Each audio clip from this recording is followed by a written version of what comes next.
afectan a niños y adolescentes. Trabajamos el tema internacional de cómo, qué ha significado la migración en el contexto internacional y cómo pone hoy en tensión a las democracias. Y hoy en día, y en esta sesión, vamos a trabajar entonces este tema de qué respuestas, qué modelos de innovación, qué paradigmas nuevos podemos tener para o debemos tener para abordar el tema migratorio. La moderación del día de hoy la va a hacer María Paula León. María Paula es directora de proyectos de la Fundación Konrad Adenauer y es, digamos, una gran aliada, ha sido durante mucho tiempo una gran aliada del proceso migratorio venezolano, de Ávila Montserrat, de el Observatorio de la Universidad del Rosario, que trabajamos conjuntamente. Y tenemos tres invitadas. Hoy tenemos un dominio de género, no podemos quejarnos, porque esto generalmente es al revés. Pero tenemos a Ana Karina García. Ana Karina es una abogada venezolana, es una activista muy activa, si se puede decir, por los derechos humanos y en particular de los migrantes venezolanos, y actualmente preside la fundación Juntos Si Se Puede. Karen Labrador. Karen es actualmente directora de Colombia Líder y es una persona con una formación en temas de cooperación y políticas públicas, es magíster en esa área y ha desarrollado un largo trabajo en temas también de cooperación internacional. Y María Fernanda Ordóñez es miembro del equipo de la alcaldía de Cúcuta y en este momento tiene responsabilidades grandes en el tema de formulación, diseños y diseño de políticas públicas para la infancia y la adolescencia. Los dejo entonces, bienvenidos. Reitero mi agradecimiento a la Konrad Adenauer y a todos ustedes que han estado participando todos estos días. Ya llevamos un mes en esta secuencia y les dejo con María Paula León. Bienvenidos. Gracias. Bueno, muy buenos días a todos. Muchas gracias, Tulio. Buenos días a las panelistas que nos acompañan hoy. Como lo mencionaba Tulio anteriormente, yo soy María Paula León, coordinadora de proyectos en la Fundación Konrad Adenauer. Y antes de empezar, para los que no nos conocen, me gustaría decir o presentar brevemente a la fundación. Somos una fundación política alemana llegada al partido de la CDU, cuyo principal representante o el más reconocido es la canciller Angela Merkel. Trabajamos en Colombia hace 50 años aproximadamente por el fortalecimiento de la democracia en diferentes proyectos con diferentes aliados. Entre ellos Ávila Monserrate desde hace algunos años y como lo mencionaba Tulio, también la Universidad del Rosario, incluso Colombia Líder. Entonces para nosotros es un gusto estar acá. Y a manera de introducción, antes de darle la palabra, digamos, a nuestras invitadas, eh, pues llamando como al recuento que hacía Tulio anteriormente de todos los conversatorios que hemos tenido hasta este momento, pues hemos hablado, como se habrán dado cuenta, de temas muy importantes para la gestión migratoria en Colombia y que nos han hecho pensar y reflexionar y que con esas conversaciones que hemos tenido podemos concluir que el fenómeno migratorio ya no se puede abordar desde una visión meramente de emergencia humanitaria o de emergencia social. Este año, precisamente el 19 de agosto, recordábamos en la fundación los 5 años de ese 19 de agosto de 2015 en el que Nicolás Maduro, bajo estas operaciones para la liberación del pueblo, expulsó a 1.500 colombianos, digamos, que residían territorio venezolano y que conllevó a la salida de más de 20.000 personas voluntariamente de ese país y que para muchos expertos representa como el inicio de este fenómeno migratorio y el inicio de que Colombia se convierta en un país no solo emisor de migrantes, sino ahora también receptor de migrantes. Entonces, después de 5 años, digamos que, y con todas estas discusiones que hemos tenido en el último mes, pues ya no podemos pensar en el tema migratorio como una cosa de emergencia, sino también ya tiene que pasar a ser una estrategia y una política de Estado y una política más integral que responda a largo plazo y no solo a las necesidades de los migrantes y también de los gobernadores y de los tomadores de decisión en Colombia de corto plazo y de manera inmediata. Entonces, digamos que con esta introducción y con esto en mente, pues el conversatorio de hoy, como lo mencionaba Tulio, se concentra en las buenas experiencias y estrategias positivas que ha implementado Colombia hasta este momento y eso es como sí, reconocimientos que se pueden hacer a esa labor durante estos últimos años. A mí me gustaría, digamos, empezar por cada una porque creo que cada una representa a un sector diferente. Entonces quisiera empezar con Karen. Em, Desde tu percepción, desde Colombia Líder un poco más nacional y más amplio, digamos, podríamos decirlo, o sea, ¿qué experiencias nos podrías contar tú desde esa experiencia de una visión más nacional y más amplia han funcionado en Colombia y tú resaltarías hasta este momento? Bueno, primero que todo, muy buenos días para ustedes, para el equipo de la Fundación Konrad Adenauer, la Fundación Ávila Montserrat, el proyecto de Revista Semana con el tema de migración y a todas también las compañeras que hoy me acompañan, a María Fernanda desde la Alcaldía de Cúcuta y a Ana Karina. Y por supuesto a los cibernautas y a todos los que están en este ejercicio hoy. Yo quisiera hacer, María Paula, si tú me lo permites, varias reflexiones desde lo que hacemos en Colombia Líder. Nosotros somos una entidad sin ánimo de lucro, somos una asociación de diferentes entidades, tenemos 3 medios de comunicación también como lo son Semana, RCN Radio Televisión, la Fundación Bolívar da Vivienda, la Fundación Saldarriaga Concha, Asobancaria, que hacemos un ejercicio de visibilización de experiencias significativas de los mandatarios regionales y locales, y quizás lo más visible son los premios de Colombia Líder, pero hacemos un ejercicio adicional que son los procesos de formación, y si algo nos llamó la atención cuando nos tocó hacer los procesos de capacitación para los actuales alcaldes y gobernadores, era que el tema de los migrantes no hacía parte de la agenda de campaña, no era un tema que se tocara, era un tema también muy sensible para los ciudadanos, ¿sí? Yo creo que los colombianos como que no querían oír nada de propuestas propositivas y a mí eso me llamó la atención. Nosotros hicimos un recorrido por toda Colombia y era uno de los elementos que veíamos ausente. ¿Y por qué quiero decir esto? Porque tal como tú lo mencionabas, María Paula, este fenómeno migratorio llegó para quedarse. No es un proceso que uno vea que es de un día, de 2 días, sino por el contrario, que se están viendo unas dinámicas ya de articulación de la población venezolana con la población colombiana, ¿sí? Y ahí nos llaman como la atención esos hechos. Uno, yo creo que de todas formas esto se tiene que abordar para toda Colombia. Hay muchos programas de formación que hacemos con énfasis en los territorios que por supuesto tienen la mayor cantidad de población migrante, pero por la dinámica que hemos tenido a lo largo de los últimos años, sobre todo los últimos 2 años, yo creo que es un tema que debe estar en los procesos de cualquier alcaldía y cualquier gobernación.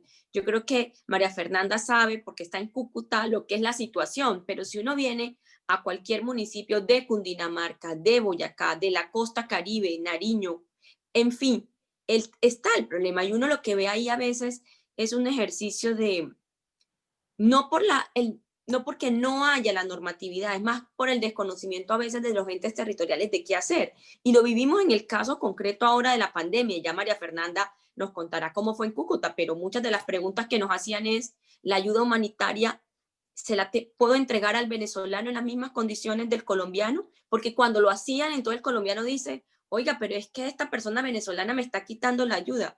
Pero es que esto es un tema de derechos humanos. Aquí en una pandemia no se trata si el niño es de una religión, de la otra, si era colombiano, si era venezolano o de cualquier otra, ¿sí? Y yo creo que en eso, María Paula, Colombia tiene unos antecedentes importantes. Aquí se vivió un proceso de desplazamiento forzoso. Eso tuvimos que aprender. O sea, no puede ser que no hayamos aprendido las lecciones. Pero no solo el desplazamiento forzoso, yo también a veces hago referencia a ese desplazamiento voluntario que se dio por los procesos de educación. Yo, por ejemplo, soy costeña, soy de Barranquilla, pero me vine a estudiar a Bogotá y tú vas encontrando por regiones que esas ciudades donde tienen las universidades tenían un proceso de desplazamiento voluntario que muchos de nosotros no regresaban a su punto de origen. Entonces, yo quisiera como resaltar eso y de hecho, si ustedes han dado cuenta en los procesos de formación que estamos desarrollando con la Fundación Konrad Adenauer y de la mano de Colombia Líder, así hemos entendido el proceso migratorio. Capacitamos a todos los territorios por igual, porque ninguno está exento de no recibir población venezolana. Lo estamos abordando también desde el diplomado que estamos viendo en gobernanza global y cómo el impacto que tiene, por ejemplo, un proceso que ocurrió en Venezuela nos está afectando a nosotros y a la región, ¿sí? Y uno tiene que ver ya esto como un hecho que se va a quedar. Yo tenía aquí, yo creo que otro que quería mencionar, y es cómo comenzamos, y yo creo que así lo estamos haciendo desde Colombia Líderes, cómo comenzamos a articular a los entes territoriales con las entidades que lo requieran. Bueno, necesito una ayuda de Ministerio de Educación, porque uno lo que ha visto desde los entes territoriales es que los alcaldes y gobernadores han tenido un desbordamiento de algunos temas, sobre todo en lo que es la prestación de servicios públicos como salud y educación, ¿sí? Y quienes estamos en territorio y nos vemos enfrentados a estos temas, bueno, el niño puede entrar directamente al sistema educativo, sí o no, tiene derecho al seguro estudiantil, el niño con la mujer embarazada, qué tipo de asistencia puede tener cuando es un niño que ya sabemos que van a nacer en Colombia, qué pasa con el agua, pero qué pasa con los venezolanos porque todos no son niños. Hay que hacer la atención también de acuerdo con el curso de edad, el curso de vida. Entonces, tengo un niño, tengo un adulto mayor, ¿sí? Y cómo estas dinámicas los vamos incorporando. Y un último tema que quisiera tratar en esta primera intervención mía es, y que tiene que ver con eso que tú decías de las experiencias significativas, eh, es, yo creo que son significativas cuando abordan esto también desde la inclusión social y productiva, porque es cómo nos integramos a esta nueva dinámica. No es lo mismo llegar de Venezuela a Boyacá. A mí me tocó hace un par de años, pues personas que venían de tierra caliente y justo llegaron a Tunja, que ese día más frío no podía estar, ¿sí? Los niños no tenían ni una chaqueta, venían sin zapatos, la hipotermia, a llegar a un municipio como Girardot en Cundinamarca, o estar en el sur del país o en la costa norte. Entonces, esa inclusión social que tiene que ver con la costumbre, con la dinámica de lo local, y dos, una inclusión productiva. Y si tú lo ves, son dos elementos que en Colombia se abordan para cualquier grupo de población vulnerable, no solo para el tema de discapacidad, sino desplazados, población LGBTI, madres, cabezas de familia. La inclusión solo es posible para nosotros cuando se aborda desde las dos dinámicas y las experiencias significativas que hemos visto en los diferentes territorios es porque incluyen esto, porque son capaces de armonizar con la comunidad receptora. Lo hemos vivido y yo creo que esas lecciones nos tienen que servir para algo, María Paula. Muchas gracias, Karen, por tu respuesta. Antes de continuar, me gustaría decirle al público que mientras vamos avanzando, digamos, en el conversatorio, pueden dejar todas sus preguntas en el chat, que al final tendremos un tiempo para responderlas. Y continuando, digamos, en esta dinámica que les decía, que cada una creo que representa un sector específico, me gustaría continuar con María Fernanda y preguntarte, bueno, como decía Karen, tú estás, digamos, en el municipio que le pone un poco la cara y es el principal, sí, la principal puerta de entrada o una de las principales puertas de entrada y la más importante de estos migrantes. Entonces, mi pregunta, y además que se enfrenta a muchos tipos de migración, no todos los municipios se enfrentan a el mismo tipo de migración, pero Cúcuta se enfrenta a muchos, digamos. Entonces, mi pregunta es igual la misma, como que, ¿qué experiencias rescatarías tú ya desde tu rol más local en la alcaldía de Cúcuta que se puedan como destacar durante estos años en hacerle frente, digamos, al fenómeno migratorio?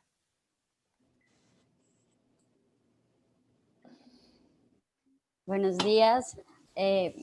Pues sí, Es un fenómeno que desde la posición reciente, porque era algo que describía Karen, yo soy cucuteña, pero estudié en Bogotá, entonces recientemente retorné a mi ciudad a trabajar en esta oportunidad con un desafío súper fuerte que es bienestar social. Nosotros somos la Secretaría Técnica de 7 poblaciones, todas vulnerables, que estamos encargados pues de hacer todo el enrutamiento del restablecimiento de derechos y de la protección de esta población. En cuanto a la población migrante venezolana, nos encontramos con un fenómeno que es Cúcuta es una ciudad demasiado informal, nuestro comercio es muy del menudeo, entonces recientemente el desafío más grande que nos encontramos en cuanto a la población migrante es que llega mucha población informal, no a emplearse, sino es la población que viene a convertirse pues en el habitante de calle de la ciudad, la población que viene a pasar la frontera, cruzarse, si no está abierta, pues cruzarse por las vías del río. En esa búsqueda de sostenimiento y de esa búsqueda de sobrevivencia. Entonces, desde la alcaldía y más ahora este 2020 fue un año supremamente complicado. Buscamos pues lidiar un poco primero pues con la pandemia que nos encerró a todos, pero nos encontramos por lo menos con el habitante de calle, que es una población bastante complicada, pues de no poder decirles como, oiga, no estén en las calles y por favor cuídense, por favor no propaguen el contagio, por favor, nos encontramos con mucha mujer embarazada, con muchos niños, con mucho papá en condición de mendicidad con niños. Entonces, además tenemos una población también indígena, los Yucpa, que también tenemos un asentamiento. Como a principios de años eran casi 95, ahorita me dicen que están en 198, o sea, se ha incrementado. Entonces es una situación de que primero desde la alcaldía era como, bueno, mitiguemos un poquito el contagio, hagamos esta parte de que se localicen un poco y dejen como de estar circulando por toda la ciudad. Y pues darse como la asistencia básica, pero es una asistencia que no es duradera porque pues no están los recursos para establecer este sostenimiento de estas comunidades pues a lo largo de 8 meses de pandemia, que fue mucho tiempo. Intentamos como desde la alcaldía, nosotros nos regimos mucho, nos pasó algo muy bonito que tuvimos la oportunidad de hacer del centro de habitante de calle, la población lo llama el centro de oportunidades, un centro que operaba solamente en el día, era solamente de paso, ellos entraban, se cambiaban, ahora lo podemos tener 24 horas. Es un centro que habla mucho de que le da la oportunidad a todo la persona sin diferencia de clase, de raza, nacionalidad. Entonces, hemos atendido más o menos, nos vemos desde ahí, que es con nuestro fuerte, un 50% de la población es migrante. Entonces, intentamos pues darle este restablecimiento de derechos y este restablecimiento de servicios básicos a la población a medida pues que el municipio lo pueda, porque sobrepasa también un poco como la capacidad administrativa y como estar enrutando esto, pero ha sido un desafío muy fuerte y es como podemos ayudar, muchas de las cosas se hicieron gracias a la gestión de nuestro director, de nuestro alcalde, de organizaciones que OIM y demás ONGs que han podido apoyar, como que hicieron un poquito más llevadera esta situación tan fuerte, pero igual yo creo que son muchos todavía los desafíos que como administración municipal tenemos que superar y pues asimismo pues como Estado quedan pendientes, porque Karen menciona algo que nos compartían todas las ONGs, sobre todo OIM, que es muy fuerte acá en la frontera, es si yo le doy a 50 venezolanos una ayuda, un kit alimentario, un kit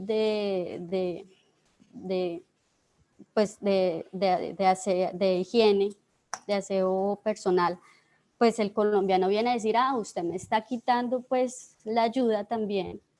O sea, ¿cómo es justo de que yo acá llevo todo el tiempo y pues llega uno que no es de acá, que es nuevo, y entonces que es porque es del otro lado, ustedes lo priorizan? Entonces era pues como lidiar también con esa parte de que tenemos que ser parte y parte y somos personas y pues priorizar la población vulnerable.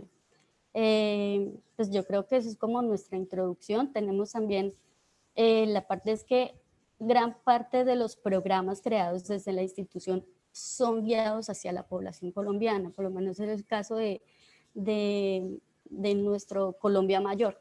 Nosotros somos como el primer municipio en cuanto tenemos, o sea, somos súper eficientes en esta parte de cobro de Colombia Mayor. Pero entonces se dan fenómenos también de que hay muchos retornados, que es como un fenómeno de que eres colombiano, pero pues no vives acá. Entonces está en esa circulación constante de la frontera y es como, es complejo, pero sí se puede. Yo creo que igual son muchos los desafíos, todavía nos toca aprender mucho y practicar mucho y pues nada, acá estamos fuertemente como poniéndole la cara a este fenómeno y que de pronto baje un poco esto de la pandemia, ¿no? Que es el desafío, porque nos mete en un problema de salud pública demasiado grande. Claro. Bueno, Karen, estás en silencio, pero sí, Que adelante. quería ahí agregar algo con lo que decía María Fernanda y yo. Por eso era muy importante que este tema quedara en los programas de gobierno y en los planes de desarrollo, porque es que ningún alcalde puede sacar recursos cuando los temas no están metidos en el plan de desarrollo. Y si uno creía de no meterlo porque esta población se iba a ir, quienes vieron, por ejemplo, ahora en pandemia, bueno, puedo pagar el bus o no puedo pagarlo para llevarlos a Cúcuta, pero resulta que después se devolvieron, al menos teníamos otra vez acá en los territorios. O sea, esa presión económica es muy difícil. Y cuando uno ve unos municipios, bueno, Cúcuta es ciudad capital, ¿sí? No tiene los mismos recursos que tiene Bogotá y Medellín.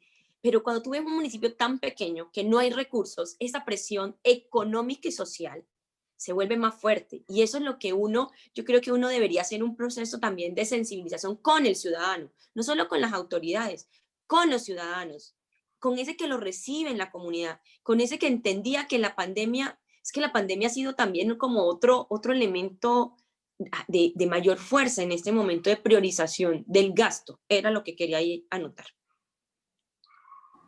Perfecto, muchas gracias y siéntanse libres de intervenir cuando pues lo consideren. Y aprovecho esto que tú has dicho de la sensibilización del ciudadano para ahora preguntarle a Ana Karina, porque creo que el sector de las ONGs que tú representas, digamos, hoy en este panel ha sido muy importante, sobre todo en ese rol. Entonces, mi pregunta ahora a ti en esa representación de este sector es, desde tu perspectiva, cuáles han sido las mejores prácticas a lo largo de estos años, sobre todo en la integración de migrantes en la sociedad colombiana. Bueno, primero agradecerles a todos esta invitación y este espacio. A veces la perspectiva desde las organizaciones no gubernamentales y sobre todo si son lideradas por población migrante venezolano, a veces es difícil que nuestras voces se escuchen, ¿no? Y por eso quiero agradecer muchísimo el espacio que nos dan para esto y decirles que evidentemente nuestra primera percepción es el agradecimiento a Colombia por habernos abierto las puertas, por habernos dado la oportunidad de tener un nuevo hogar. Yo soy producto del desplazamiento forzoso, de que me vi obligada a salir, no fue una decisión como muchos o la mayoría de los venezolanos. Y parto de esta premisa porque creo que una de las cosas en las que tenemos que ahondar y mejorar es entender por qué hoy está la población venezolana en otro territorio. Esto no es una decisión y no es una migración común, sino que es un desplazamiento forzoso que se da por razones humanitarias y de una crisis compleja que cada día es más profunda en nuestro territorio y que a medida que esa crisis va profundizando del lado venezolano, evidentemente va acrecentando las consecuencias del lado colombiano. porque si en el 2015 tú veías una población colombiana que fue la primera que se vio obligada a salir porque Nicolás Maduro lamentablemente tomó decisiones xenófobas en contra de los colombianos en ese momento, rayando sus casas, rayando sus puertas, tumbando sus casas que con tanto esfuerzo habían construido. Fue como la primera oleada, pero de allí, a partir del 2016, esa crisis humanitaria se fue profundizando en la población venezolana y entonces fue migrando esta población venezolana a territorio colombiano. Y así el 2017, 2018, 2019 y hoy 2020 nos vemos en una oleada cruzada, por llamarlo de alguna forma, algunos que se vieron en la necesidad de retornar, que yo creo que ha visto una de las cosas que no estábamos viendo, que era que esa población no se había integrado correctamente, ¿no? Y esa no integración hizo que se diera ese retorno forzoso, porque cabe destacar que ese retorno no fue porque en Venezuela consiguieras unas nuevas mejoras o una nueva calidad de vida, no, sino porque lamentablemente la economía se fue mermando, la cuarentena se fue cerrando y los venezolanos se enfrentaron a realidades como el arriendo, como la alimentación, ese tipo de necesidades básicas que no es que te permiten escoger entre quedarte aquí en situación de calle y por lo menos en Venezuela tener un techo de una abuela, de una prima, de una amiga, donde yo pueda resguardarme frente a una pandemia tan dura como la que estamos viviendo porque nadie se la esperaba. Y allí vemos que esta población era una población vulnerable que no tenía la capacidad de enfrentarse a una emergencia como la que significó la pandemia, sobre todo en tiempos de cuarentena, ¿no? Porque cabe destacar que la pandemia no ha terminado, pero el tiempo de cuarentena agudizó estas necesidades. Entonces ahí vemos una primera cosa escondida que no estábamos discutiendo y que no estábamos viendo porque estábamos atendiendo la emergencia y era el proceso real de integración. Yo tuve la oportunidad desde la Fundación Juntos Se Puede, lo que estoy haciendo en la Universidad Javeriana en mi tesis, ver alguna de esas brechas y yo quisiera destacarles algunas de esas brechas para después hablar de esas buenas prácticas que yo creo que existen. Una de esas brechas es que nosotros creemos, y Karen lo nombraba por encima, pero nosotros creemos que como los venezolanos y los colombianos tenemos una historia común, hablamos el mismo idioma, siempre hemos compartido frontera, no hay brechas culturales de integración. Y la verdad es que sí las hay, porque aunque hablemos español, aunque tengamos una historia con Bolívar, Santander, que nos integra, La arepa. la arepa o la música llanera, cuando tú llegas a los territorios, tú ves que hay formas de relacionamiento diferentes. Y yo creo que una de las grandes retos o oportunidades que tenemos es ver la migración no desde el ámbito de lo nacional, sino desde lo territorial.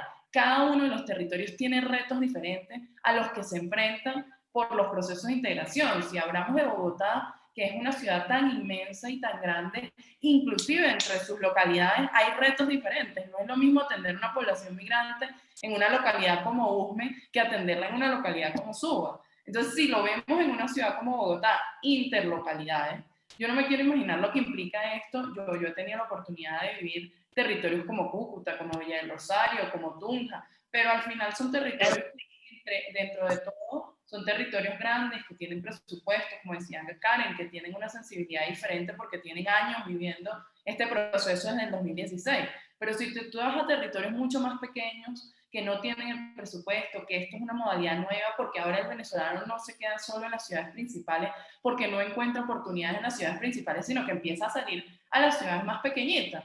Entonces vemos cómo allí se encuentran unos retos inmensos en una ciudad donde todos se conocían, porque todos son pequeños y no tienen grandes poblaciones, y llega un extraño con unas costumbres diferentes, con una forma de relacionamiento diferente, y además con una profundización de una crisis en valores, en visión, en asistencialismo, o sea, porque aunque yo soy venezolana, no podemos olvidar que nosotros venimos de un proceso de deterioro de 20 años, donde se deterioró no solo nuestra calidad de vida, sino también nuestra forma de relacionamiento, la pérdida de la confianza, la pérdida de la solidaridad, la necesidad de sobrevivir por encima de cualquier cosa. Entonces vemos una población que viene en esas condiciones a unos territorios y entonces ahí se dan unas brechas de integración cultural importantes, la forma de relacionamiento. Yo decía este estudio, por ejemplo, en Bogotá, y yo veía cómo, por ejemplo, en el tema del trato, y bueno, Karen lo decía que es de la costa, el tema del trato de el bogotano frente a la gente de las regiones.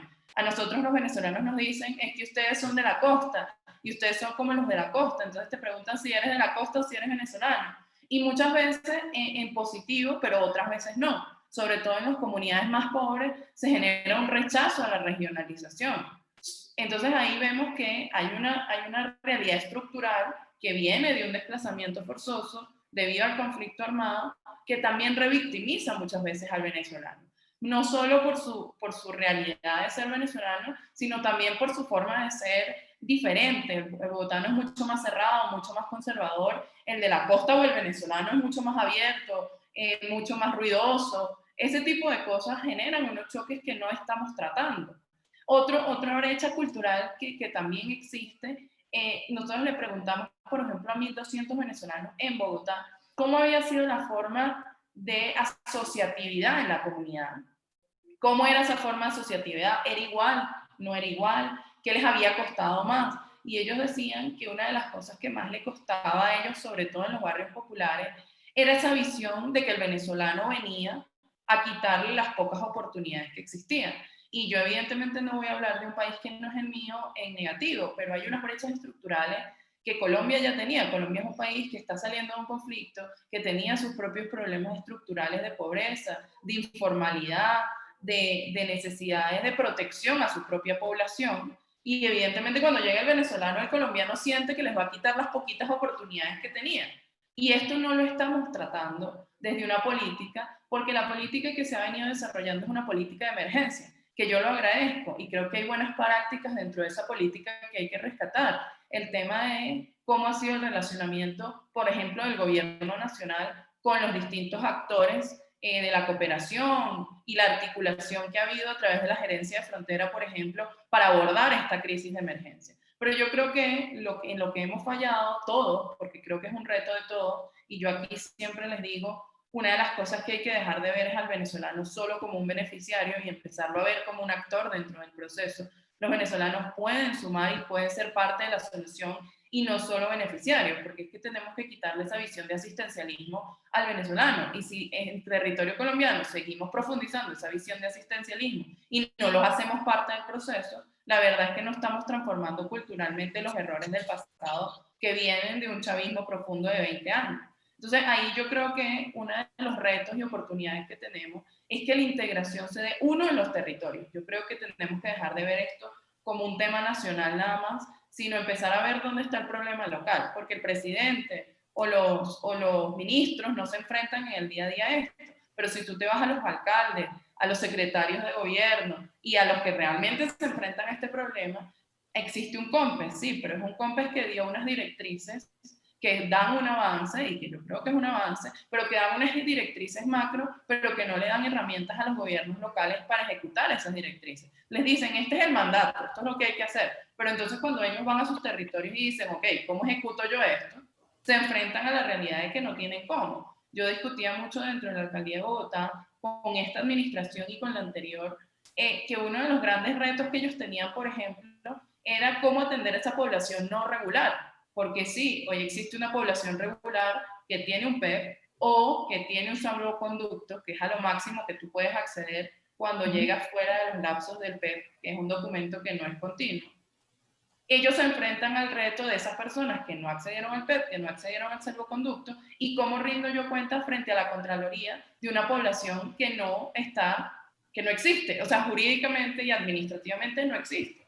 Entonces, estos retos y estas grandes brechas se dan también por una fragmentación muy grande que hay de la normativa. Karen decía, existe una normativa, sí, existen resoluciones, existen algunos decretos, existen algunos conceptos, por ejemplo, dentro del Ministerio de Educación, pero la verdad es que es una norma que está sumamente regada. Entonces, cuando tú te vas a un funcionario que le toca atender al migrante y no conoce la norma porque está regada por todos lados, el funcionario no necesariamente es una persona que rechaza al venezolano o que hay un proceso de xenofobia, para nada. Es un funcionario que no conoce, que no tiene la normativa y que no tiene las herramientas para atender a un venezolano. Entonces allí es donde te enfrentas a esto de que la fragmentación de normas necesita de una u otra forma empezar a integrarse para que la desinformación no se convierta en una forma de exclusión. De acuerdo, Ana Karina, muchas gracias. Ay, perdón, Karen, ¿querías decir algo? Estás en silencio. Ya, fíjese que por eso es tan importante hacer esa mirada desde lo local, porque es que la política pública hay que bajarlo a lo regional, pero a lo local, no solo a la gobernación, a lo local, porque es que ese es el territorio que tiene al migrante, ¿sí? Yo recordaba ahorita cuando yo las escuchaba a María Fernández y a Ana Karina cuando vivimos el proceso de desplazamiento por el conflicto acá en Colombia, que los alcaldes que salían a mostrar una experiencia significativa, les salía, esto no es políticamente correcto, no sé si decirlo, pero no les salía bien decir que lo estaban haciendo bien porque si no les llegaba más población desplazada. Eso mismo nos está pasando con los migrantes. O sea, el alcalde o el ente territorial que diga, no, mire, yo estoy haciendo la mejor atención, pues uno se va para esa porque tiene la garantía, ¿sí? Por eso para nosotros desde Colombia Líder el abordarlo, de poner el tema de la migración venezolana en la agenda de los gobiernos regionales y locales se vuelve muy importante.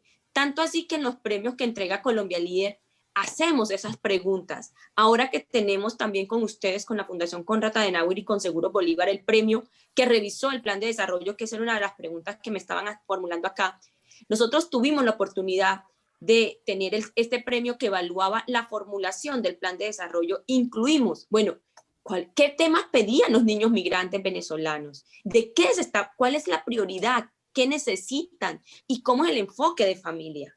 Porque así como decía Ana Karina, podemos hablar el mismo español, pero hay una idiosincrasia que es distinta, que tenemos que acoplarnos, y esa fue la evaluación del plan de desarrollo. Ya nosotros tenemos la entrega del premio el próximo 2 de diciembre, y todos los que gusten conocer los resultados, va a estar la información disponible para que ustedes miren cómo se está abordando desde municipios de Cundinamarca, de Boyacá, de Santander, pero también de Nariño, desde Puerto Escondido en Córdoba. O sea, una realidad que nos permite ver esa diferenciación, y yo creo que eso se vuelve necesario, colocar el tema también de la migración en la agenda de los gobiernos regionales, pero sobre todo de los locales.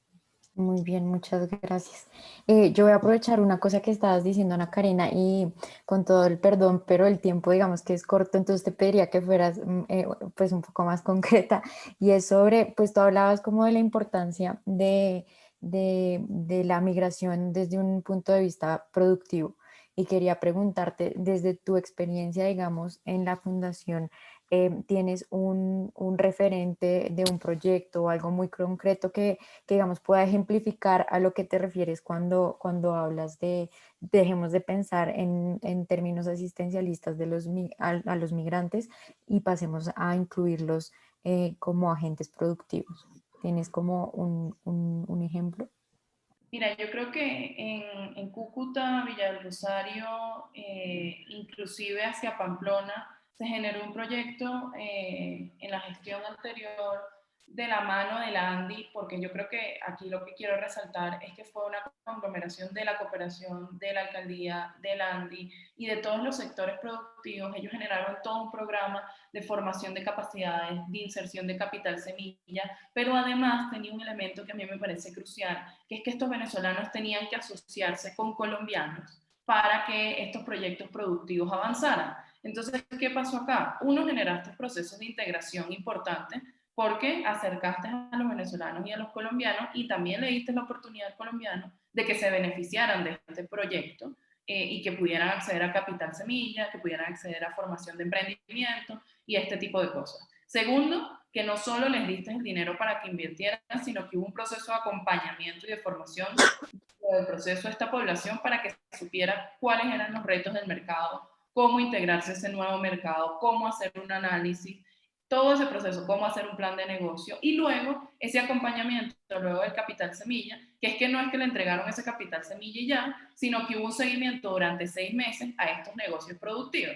Entonces, aquí tú no solo ayudaste al niño que necesita insertarse en el sistema educativo, que yo creo que hay que hacer un proceso de protección para estos niños, pero ayudaste al núcleo familiar a que tuvieran un sustento económico más adelante. Entonces yo creo que yo resalto este proyecto, por ejemplo, lo viví, tuve la oportunidad de ver cómo avanzaban estos proyectos, fue muy interesante, pero yo creo que si esto fuese un proyecto de la mano de todas las áreas, cuando tú atiendes a un migrante, es un poco lo que nosotros hacemos en la fundación, nosotros le preguntamos a ellos si están regularizados, si tienen acceso a salud, si tienen acceso a educación, si tienen acceso a empleo, por qué no pueden acceder al empleo, cuáles son las brechas, y entonces creamos un plan de acción para esa familia. ¿Para qué? Para que entonces yo pueda hacer una intervención integral. Y si dentro de ese proceso, por ejemplo, yo veo que esa familia para poder hacer ese proceso integral necesita, por ejemplo, una transferencia de cash multipropósito, que es una de las grandes inversiones de la cooperación internacional, se le incluye en estos proyectos, pero dentro de un proceso de integración macro, no como una acción aislada, porque cuando lo haces como una acción aislada, generas daños colaterales que después no puedes ayudar, porque después de los 6 meses que tú le entregas este dinero a esa persona queda en las mismas. Entonces yo creo que programas como este de Cúcuta, si lo mezclamos con una atención integral, tú puedes lograr un impacto positivo. ¿Por qué? Porque esa familia que pasó por ese proceso integral, donde tiene documentos, donde está ingresado al sistema de salud, ya sea contributivo o subsidiado, donde sus hijos están en el sistema educativo y además tiene un negocio productivo de emprendimiento, no necesita una atención más adelante, porque más bien se convierte en una persona productiva que suma a Colombia y a su desarrollo. Entonces yo creo que ese es el enfoque que nosotros tenemos que apuntar, y la innovación es fundamental para esto, porque para esos procesos tú necesitas innovar en la administración pública y además pensar a la familia y al ser humano como el centro del proceso, que es uno de los elementos fundamentales de estos procesos de innovación. Perfecto, muchas gracias. Digamos que en esta idea también de casos concretos me gustaría preguntarle a Karen, si tú, bueno, en la experiencia de Colombia Líder, también podrías rescatar como una región en concreto o algo más local incluso, porque hablábamos de no quedarnos solo en lo regional, sino en las propuestas más locales. Y también si en este trato con gobernadores y alcaldes has visto la importancia del liderazgo en estos temas de innovación para la integración, o si por otro lado no es un factor, digamos. Mira, casos hay muchos y desde las diferentes miradas. Hay un elemento, por ejemplo, que tenía la alcaldía de Barranquilla que tenía que ver con la atención de la documentación. Algo tan sencillo, pero que se vuelve fundamental. Y Ana Karina lo decía, si no teníamos los documentos al día, ¿cómo hacíamos la atención? ¿Sí? Entonces, ese ejercicio que le apostó la alcaldía de Barranquilla, atención a la cantidad de abogados que colocaron para solucionar el caso de 1 a 1, yo creo que es de resaltar. Lo que se ha hecho aquí, por ejemplo, en el departamento de Cundinamarca, de comenzar a dar orientaciones desde el sector educativo para recibir los niños en las instituciones educativas, en la prestación del servicio de salud, ¿sí? Bueno, cuáles son los requisitos, qué se puede atender, qué sí o no. De bajar esa información me parece muy importante lo que ha hecho, por ejemplo, la gobernación de Boyacá, porque por aquí también teníamos un corredor de lo que uno estaba viendo, lo que se estaba viendo en todo Santander, ¿sí? Con la atención. Y yo recuerdo ahora un caso y esto tiene que ver el periodo pasado, que la presión de los consejos municipales era muy, muy alta con el tema del transporte. Bueno, vamos a poner carros para que las personas no caminen y podamos llevarlas de un lugar a otro. Y esto no es positivo, por el contrario. Y había muchos consejos municipales que decían, bueno, pero ¿cómo se estamos utilizando gasolina del ente territorial para una población que no es de nuestro municipio y que la estoy llevando a otro? Y en ese momento, para fin de año, ese era el dolor de cabeza. Son experiencias no significativas, pero que le muestra a uno desde lo local. Ahora, en temas de innovación, yo por eso creo que para mí de las lecciones significativas son las que han involucrado la inclusión social de la mano de la inclusión productiva. Y eso era lo que decía Ana Karina. O sea, eso realmente es lo que me permite a mí, porque tú ves una atención integral, ¿sí? Cuando tú los involucras al mercado laboral, al mercado productivo, a los emprendimientos, a los programas de emprendimiento, ¿sí? Por eso cuando una de las recomendaciones que desde Colombia Líder le hacemos a los alcaldes y gobernadores es no haga procesos de formación o de trabajo solamente para una población. Voy a poner un caso, no todos los venezolanos quieren ser mecánicos, no todos los venezolanos quieren ser panaderos, no, eso dependiendo de sus habilidades, porque así como tenemos un grupo que tiene una mano de obra no calificada, tenemos un grupo poblacional de venezolanos que están formados, que son profesionales, ¿sí? Hemos tenido la oportunidad de estar en unos conversatorios con jóvenes venezolanos que son profesionales, que es una masa crítica que puede ser interesante en este ejercicio de involucramiento desde. Y lo otro es los procesos de liderazgo que se requieren, no solo los liderazgos de los mandatarios regionales y locales. María Paula, yo creo que son liderazgos que necesitamos de todos los de todo el sector oficial, de todo el sector público. A veces no se atiende, es por el desconocimiento de la norma, pero también porque es que nuestras alcaldías tienen que atender todos los grupos poblacionales. O sea, tú cuando tienes un municipio que tiene 3 funcionarios y tienen que atender 7 grupos poblacionales, o sea, es la presión, o sea, ya no hay más, ¿sí? También eso es lo que nos pasa en nuestros municipios.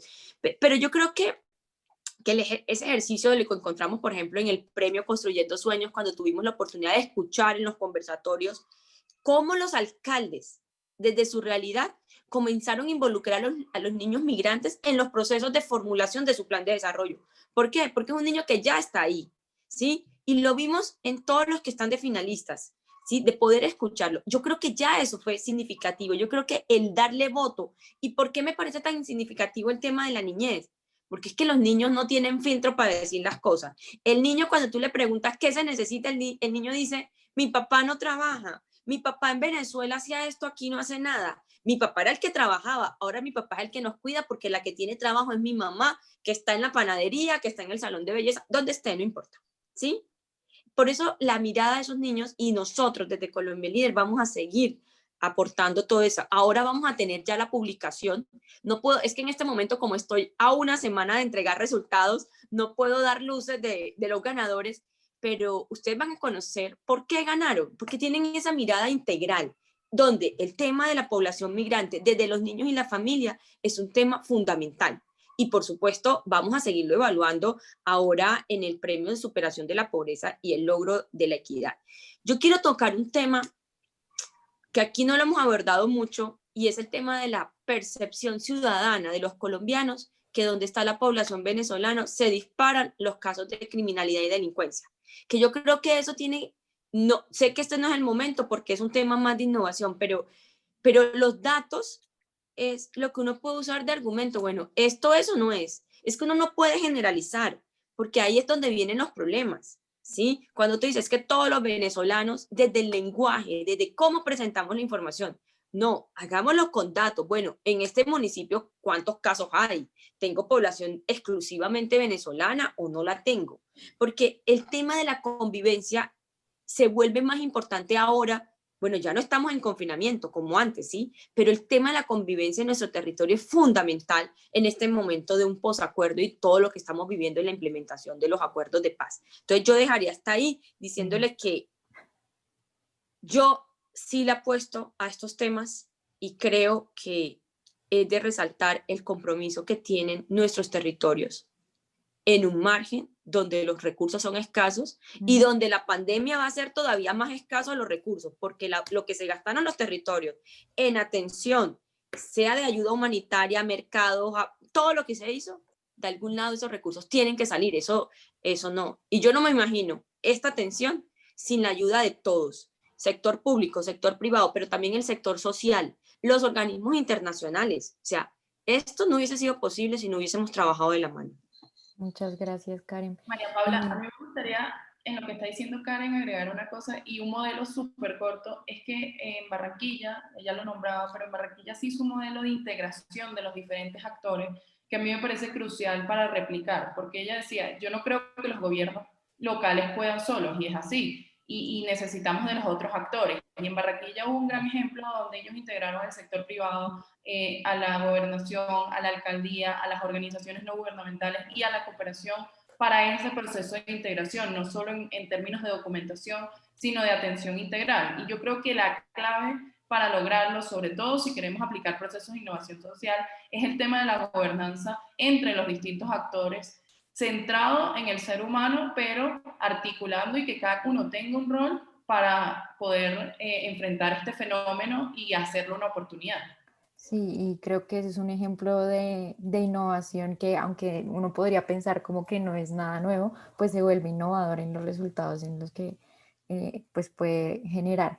Antes de terminar, porque ya se nos está acabando el tiempo, pues no, me gustaría preguntarle a María Fernanda, y es algo que, digamos, siempre le pregunto a las personas que trabajan en frontera, y sobre todo en Cúcuta, y pensando todavía pues en ser más concretos con ejemplos pues valga la redundancia, concretos, que puede aprender el resto de Colombia de lo que se ha hecho en Cúcuta, porque para mí es muy interesante ver que, bueno, la migración ha sido un reto para ustedes, pero de otra forma ustedes siempre han tenido contacto con Venezuela, digamos, no es extraño el paso de venezolanos hacia Cúcuta ni de colombianos hacia Venezuela. Entonces, ¿qué puede aprender el resto de Colombia en términos muy concretos de un municipio como Cúcuta que pues a lo largo de la historia ha tenido una relación tan cercana con Venezuela?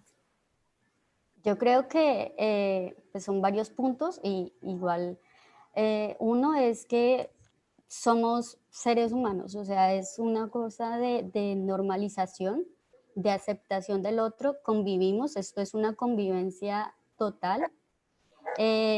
Todos estamos como tratando de ser muy tolerantes por esto de que es muy normal, pues la mayoría de las familias de acá son colombianos, venezolanos, entonces esa parte como de tolerancia pues con el vecino, eh, eh, de intentar como cultivar de que pues que en este caso de pandemia es muy frecuente que sea el médico venezolano el que te atienda a ti y no el colombiano, pues porque el colombiano rota mucho. Pero en cuanto a aprendizajes, estamos haciendo una gestión muy grande que es que yo creo que los gobiernos locales están iguales. La importancia que deben tener los sistemas de información de bases de datos de un municipio es primordial. Como funcionaria pública me pude dar cuenta que somos muy débiles en eso. Entonces, en esa parte que Ana Karina decía, o sea, no podemos impartir un curso, decir que el SENA nos va a dar un curso pues para las modistas o para las manicuristas, pues porque acá es un sector que es muy fuerte ver las niñas venezolanas trabajando en peluquerías porque son expertas, tienen un talento increíble. No quiere decir que todas sean dedicadas a eso. Entonces, acá en el municipio estamos intentando desde el plan de desarrollo como mirar cómo vamos a fortalecer esas bases de datos que son tan importantes para crear proyectos eficientes, o sea, dirigidos que en serio aterricen a la necesidad de la población. Yo creo que ese es más que el aprendizaje, la réplica que tenemos que intentar hacer, que como lo dice Ana Karina, eh, es una labor de todos, de tanto ONGs, la sociedad, el sector privado. Todos tenemos que apuntarle a eso, pues porque conocemos que nuestro censo electoral más reciente, el más sólido fue en 2005. Y ahorita estamos en esa realidad de que tenemos que, ¿cómo vamos a aterrizar las ideas para un 2021? Porque este 2020 fue como de aprendamos a lidiar con algo que no conocíamos. Entonces es eso, intentarle desde todos los gobiernos locales, las alcaldías, departamentos, darle esta prioridad a censar a la población y caracterizarla, no para estigmatizarla que si tú eres bueno o malo o estás estudiando, sino para saber cómo empezar a aplicar programas que en serio colaboren con el beneficio de la población. Muchas gracias. Ya apareció Tulio, es porque ya estamos al final del conversatorio. Sin No, no, embargo, soy un censor, cuidado, María Paula. yo solo no quiero dejar una pregunta que hay en el chat, que es bastante compleja, espero que alguna de pronto otra vez, qué pena por el tiempo, de forma muy concreta pueda Podemos responder. Y es, tomarnos unos 5 minutos más que empezamos con 5 minutos de retraso. perfecto, entonces, pero les pido que sean concretas para que podamos responder a la mayoría de preguntas. La plantea Luz Marina Rivas, y dice, un obstáculo grande para la integración de los venezolanos como actores es la imposibilidad de validar sus títulos universitarios por las barreras que Venezuela pone a los trámites de apostilla. Hay muchos profesionales en la indigencia o en la informalidad que podrían aportar mucho al desarrollo de Colombia. Mientras tanto, en Colombia hay regiones con necesidades de desarrollo que necesitarían más médicos, enfermeros, ingenieros, educadores, etcétera. ¿De qué manera podría solucionarse esto? No sé si de pronto Ana Karina, bueno, cualquiera podría dar una... Es una pregunta compleja que creo que no hemos podido responder a nivel nacional, pero de pronto ustedes...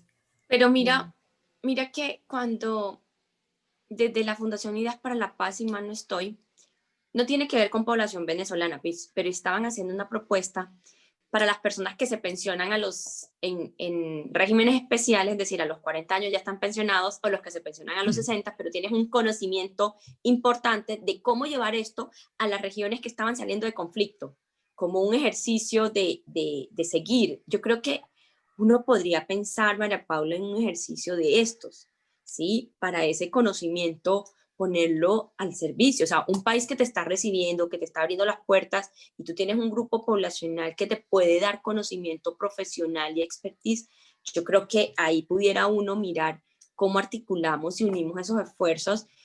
Yo entiendo todos los procesos de apostillar un diploma acá, que no solamente le pasan a los venezolanos. Muchas de las personas que van a estudiar a España, cuando vienen a homologar, dicen, esto no está homologado acá, y se vuelve un tema más complejo, pero yo creo que hoy el tema del envejecimiento nos está colocando retos distintos, y uno es de transmisión de saberes. Entonces yo creo que podría uno como asimilar a esa propuesta que están pensando en hacer voluntariados, en hacer otra cosa de temas para nosotros poder dar como también ayuda y ayuda, ¿sí? Desde ese tema. Sería como mi aporte ahí. Yo quiero decir tres cositas concretas. La primera, uno de los grandes retos con el tema de los títulos es la realidad de Venezuela. Apostillar en Venezuela, a diferencia de cualquier otro migrante de otro país, es casi imposible por el propio sistema que existe. Entonces, así como se logró, por ejemplo, en las registradurías, aquí hay un caso muy exitoso, que es que en las registradurías, cuando tú no tienes un documento apostillado, por ejemplo, te piden 2 testigos para sustituir ese documento, y entonces los hijos de padres colombianos pueden hacer su proceso de nacionalización y de obtener sus documentos colombianos. Ese proceso de que entendamos la realidad del venezolano para partir de esas excepciones y lograr cosas que puedan sustituir estos retos que son imposibles de solucionar hoy, es un elemento crucial. 2, yo creo que hay que sensibilizar a los colegios profesionales, que son una de las grandes barreras hoy para los procesos de homologación y de convalidación de títulos. El reto con los médicos, por ejemplo, ha sido enorme, y yo creo que es que hay que tratar de abrir espacios de diálogo entre médicos venezolanos, por ejemplo, y el colegio de médicos acá, que permita que esas brechas podamos derrocarlas y entonces avanzar en esos procesos de convalidación de títulos. Y el tercero, e importante, es que yo creo que si no tenemos una caracterización de esta población y no sabemos cuáles son sus habilidades, cuáles son sus profesiones, es imposible que podamos integrarlos productivamente. Entonces, la caracterización de esta población es un reto que hoy tenemos presente para que podamos hacerlos productivos, porque como decía Karen, como dice Luz, como está diciendo Rafael Cadenas en el chat, son muchos los profesionales que hoy están en Colombia. Y pongo mi caso, que es un ejemplo. Yo no he podido convalidar mi título de abogada, pero tengo una maestría hoy en gestión pública y gobierno territorial y una especialización. Entonces son contradicciones a las que te enfrentas, que yo creo que es un tema que hay que trabajar. No es una respuesta sencilla, lo decía María Paula, pero si tratamos estos 3 elementos, el tema de la sensibilización con los colegios profesionales, el tema de saber que hay que flexibilizar algunos requisitos por la realidad que existe en Venezuela y sustituirlos por otros. Y por último, al caracterizar a esta población, podemos conseguir una solución a mediano plazo que ayude a la integración, pero que también ayude a Colombia, porque los venezolanos tenemos mucho que aportar. Muchas gracias. Para ser muy alemanes en el tiempo, digamos, creo que las otras preguntas que eran sobre los planes de desarrollo y la inclusión de población mayor, como es en esta migración productiva, ya fueron, digamos, abordadas de manera tangencial o más profunda. Entonces creo que podemos dejar por ahí con las preguntas. Entonces, Tulio, te doy la palabra para terminar. Bueno, Muchas gracias a las tres. gracias Ana Karina, gracias María Fernanda, gracias Karen, y por supuesto, gracias María Paula por esta bien llevada moderación. Estamos en tiempo, hemos logrado cumplir en todas las sesiones, comenzar a la hora y terminar a la hora. Y les recuerdo 2 cosas. Uno, de las metas que se ha planteado la Fundación Konrad Adenauer y Ávila Montserrat con esto, es que al final, en enero, vamos a tener un ebook con lo fundamental de estas intervenciones y una agenda, lo que sería el resultado de este evento, es una agenda para el año 2021. cuáles son los grandes temas que en términos de políticas públicas, de respuesta ciudadana, de iniciativa empresarial, tenemos que atacar en relación al fenómeno migratorio venezolano. También vamos a tener todas las grabaciones de estas sesiones en nuestra página web. Y les invitamos con mucho gusto la próxima semana a la clausura, donde vamos a tener como la parte conclusiva. ¿Cuáles son los escenarios del futuro? ¿En qué contextos políticos, económicos, sociales nos va a tocar reflexionar? No reflexionar, se va a producir el fenómeno migratorio y cómo esos escenarios van a incidir en el diseño de políticas públicas, de gestión, de reflexión, de cooperación, porque lo que sí pareciera estar claro es que en Venezuela no hay soluciones de corto plazo para este modelo autoritario que se ha instalado, y ya ni siquiera la presión política internacional, la presión diplomática va a cambiar el curso de una decisión de mantenerse en el poder a como dé lugar. Así que los invitamos entonces para el próximo jueves a la misma hora. Muchas gracias de nuevo a todos y muy alegres de que la participación hoy haya tenido esta visión tan regional y tan de enfoques desde la práctica, territoriales, concretos. Muchas gracias. A ustedes.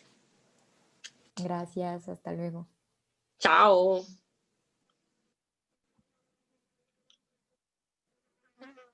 Chao, querida María Paula. Muchas gracias. Chao, lo mismo, me Saludos encanta a David. verte. Chao, Tulio. María Chao, Fernanda. Karen. Chao, María Saludos Fernanda. al alcalde.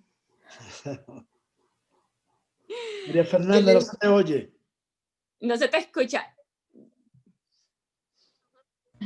Con gusto, un saludo muy fuerte de parte de mi director René Díaz Granados y del alcalde, para ustedes también. Bueno, chao Alejandra Corchuelo, no la había visto ahí conectada. Bueno, buen día, bendiciones. Hasta luego.